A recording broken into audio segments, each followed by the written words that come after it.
আমরা চিৎকার করে গেলাম, বলেই গেলাম। এটাকে শুধুমাত্র বক্তার ওয়াজ মনে করো না, কেউ একজন নিজের জীবনে পরিবর্তনের সিদ্ধান্ত নাও। বাবারা, আপনাদেরকেও বলি, চায়ের আড্ডা, আপনারা বিড়ি সিগারেটের আড্ডায় যাবেন না। আপনার বাকি হায়াত তসবিহ পড়েন, কোরআন পড়েন, দিন মানেন। আর প্রত্যেকটা বাবা মা আপনারা আপনাদের ছেলে, আপনাদের মেয়েকে দিন শিখান। মুসলমানের সকলের উপরে দিন শেখা ফরজ, ফরজে আইন। অতএব আপনার মেয়ে 3 জন, কোরআন শিখবে 1 জন, তো বাকি 2 জনের জন্য ফিডা খাইতে আপনি রেডি থাকেন। আপনার ছেলে 3 জন, আপনি কোরআন শিখাইছেন 1 জন, মাশাআল্লাহ। বাকি 2 জন যে শিখল না, বাকি 2 জন যে হালাল হারাম চিনল না, ওদের জন্য ফিডা খাওয়ার ক্ষেত্রে আপনি রেডি থাকেন। এই জন্য যার সন্তান যতজন দিন শিখবে ততজন। কথা বলে না, কতজন?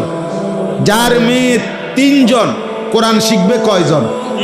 যার ছেলে 3 জন, কোরআন শিখবে কয়জন? সবাই সবাই সবাই, আলা কুল্লি মুসলিম, প্রত্যেক মুসলমানের উপর।